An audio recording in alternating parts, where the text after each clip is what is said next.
Salam Bapak Ibu yang dikasihi dalam Kristus.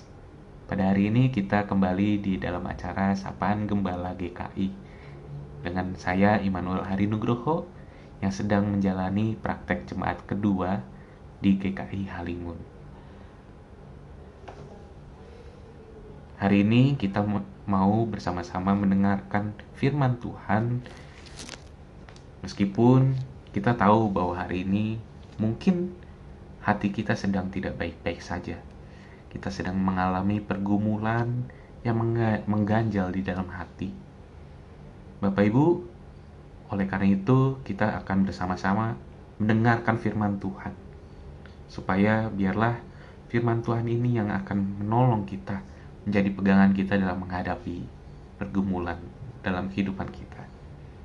Sebelumnya marilah kita menaikkan doa kita. Tuhan Allah Bapa kami yang Maha Pengasih, Sang Pemilik kehidupan, kami bersyukur ya Tuhan, bahwa pada hari ini, pada saat ini, kami dapat kembali bersama-sama meluangkan waktu kami ya Tuhan. Kami ingin mendengarkan apa yang menjadi kehendak-Mu dalam kehidupan kami ya Tuhan. Kami tahu ya Tuhan bahwa kami saat ini sedang mengalami pergumulan, sedang memiliki ganjalan dalam hidup kami. Ya Tuhan, biarlah melalui firman-Mu pada hari ini, kami dapat kembali menjalani kehidupan kami, kembali menghadapi pergumulan kami dengan kekuatan dari-Mu ya Tuhan. Kami memohon ya Tuhan, kami serahkan tubuh, jiwa, dan roh kami ya Tuhan, untuk dibimbing oleh Roh Kudus-Mu. Biarlah kami dapat mendengarkan firman-Mu dengan hati yang terbuka, dengan telinga yang benar-benar mendengarkan dengan baik firman-Mu. Inilah doa kami ya Tuhan, biarlah terjadi kehendak-Mu dalam kehidupan kami.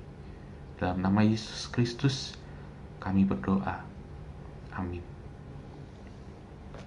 Bapak Ibu, ayat kita pada hari ini diambil dari 1 Samuel 7 ayatnya yang ke-12. 1 Samuel 7 ayatnya yang ke-12.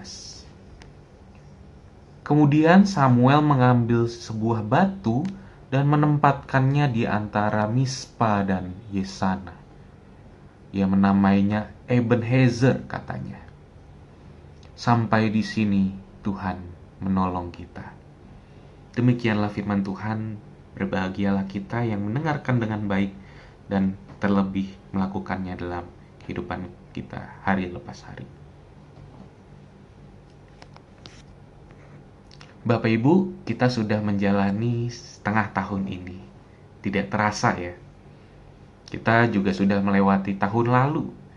Kita bersyukur bahwa kita telah melewati waktu-waktu ini. Tahun lalu mungkin bagi beberapa orang bukanlah tahun yang mudah. Tahun ini pun juga demikian, bukan tahun yang mudah. Tapi kita kembali berharap bahwa masih ada penyertaan Tuhan yang masih ada dalam setiap langkah kita di tahun yang baru ini. Bapak Ibu, kita tahu bahwa perjalanan kehidupan, apalagi kehidupan kedepannya, dipenuhi dengan kabut. Kita tidak bisa melihat misteri di balik kabut itu, misteri Tuhan.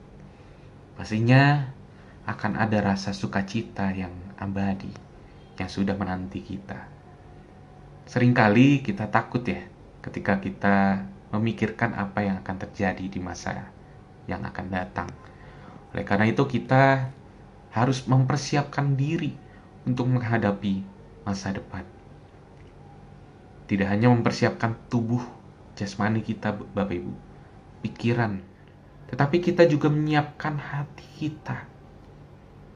Kenapa Bapak Ibu kita harus menyiapkan hati kita? Karena selagi kita ketakutan dan selagi kita mempersiapkan masa depan, kita lupa memakai hati kita. Lupa akan kebesaran kasih Allah. Oleh karena itu hari ini kita mau sama-sama menghayati kembali bagaimana caranya agar kita bisa mempersiapkan hati kita untuk menghadapi masa yang akan datang, untuk menghadapi misteri-misteri yang ada di depan. Bapak Ibu masih ingat istilah jas merah? Jangan melupakan sejarah. Kata-kata ini dikeluarkan oleh Soekarno sebagai wejangan bagi bangsa Indonesia, bahwa sebuah negara akan runtuh jika mereka tidak belajar dari sejarah masa lalu. Sama halnya dengan apa yang dilakukan oleh Samuel, Bapak Ibu. Ia menoleh ke belakang untuk melihat masa lalu. Melihat bahwa sudah lama bangsa Israel tidak merasakan sukacita sejak bangsa Filistin menjajah bangsa Israel di tanah perjanjian. Selama mereka tinggal di tanah perjanjian, Bapak Ibu, mereka tidak bisa menikmati hasil tanah yang mereka hasilkan. Perjanjian di tanah perjanjian. Hasil tanah yang mereka hasilkan pasti dijarah ataupun dihancurkan oleh bangsa Filistin. Bukan hanya itu, Bapak Ibu. Tabut perjanjian yang melambangkan kehadiran Tuhan menjadi simbol pengharapan bangsa Israel pun diambil oleh bangsa Filistin. Bangsa Israel mengalami tekanan dan pergumulan. Apalagi ketika tabut perjanjian diambil. Simbol yang memberikan bangsa Israel pengharapan kepada Tuhan harus direnggut.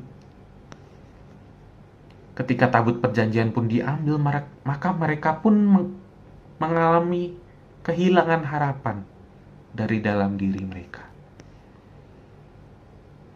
Bangsa Israel pun akhirnya menyembah ilah-ilah lain, Bapak Ibu, dan menduakan Tuhan.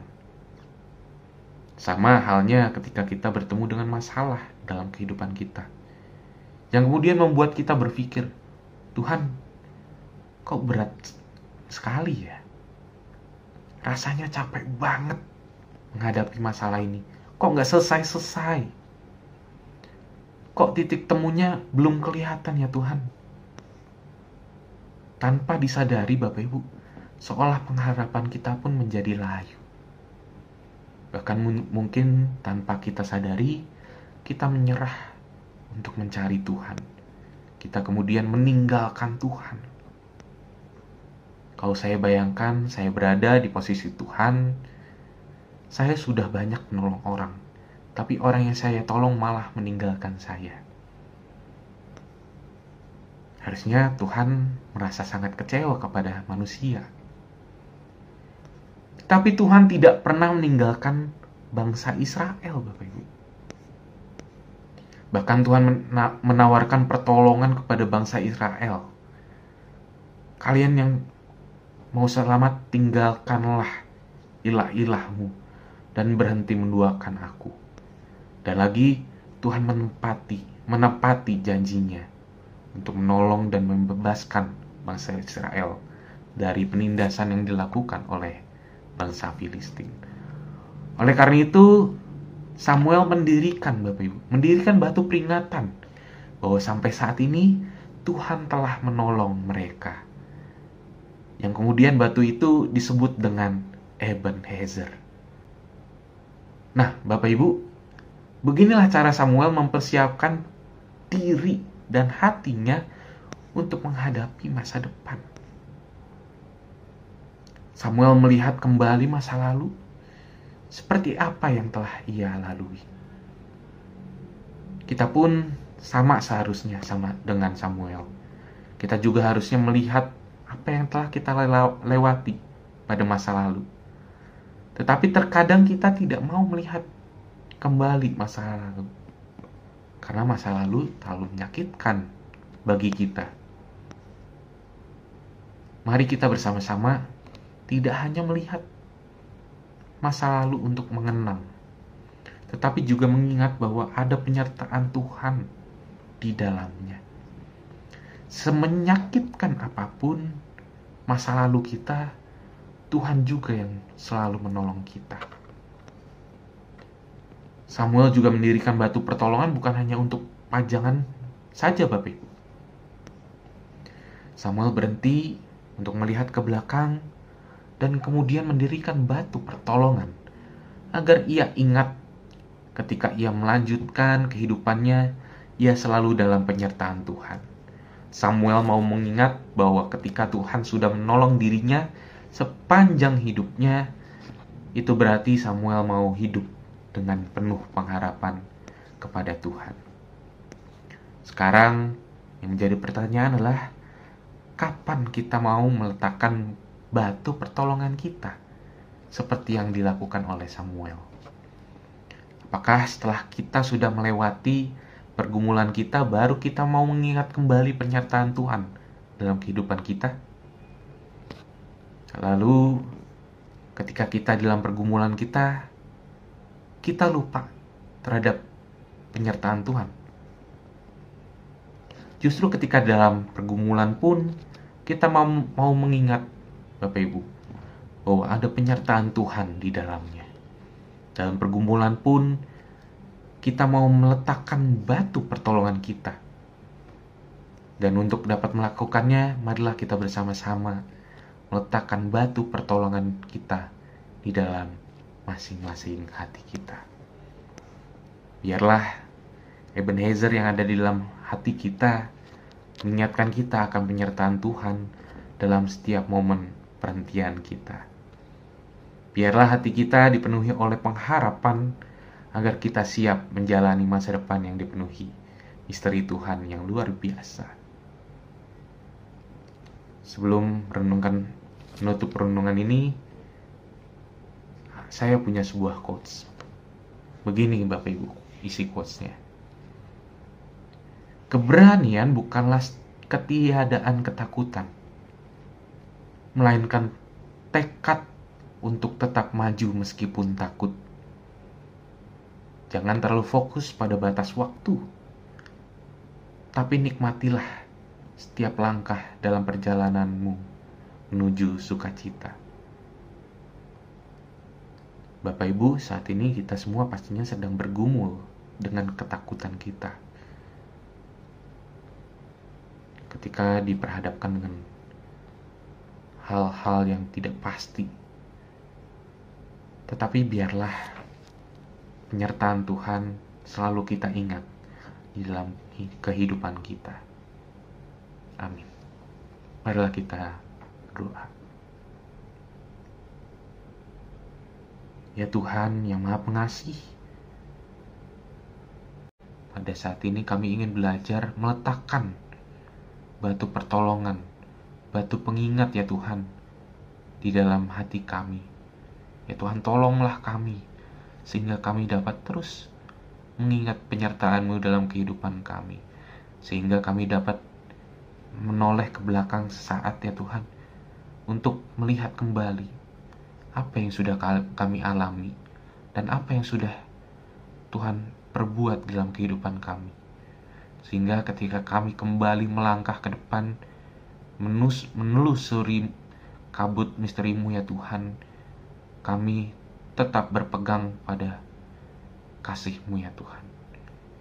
Ya Tuhan, tuntun terus kami ya Tuhan, pegang tangan kami, sehingga kami tidak kehilangan arah di dalam kehidupan ini.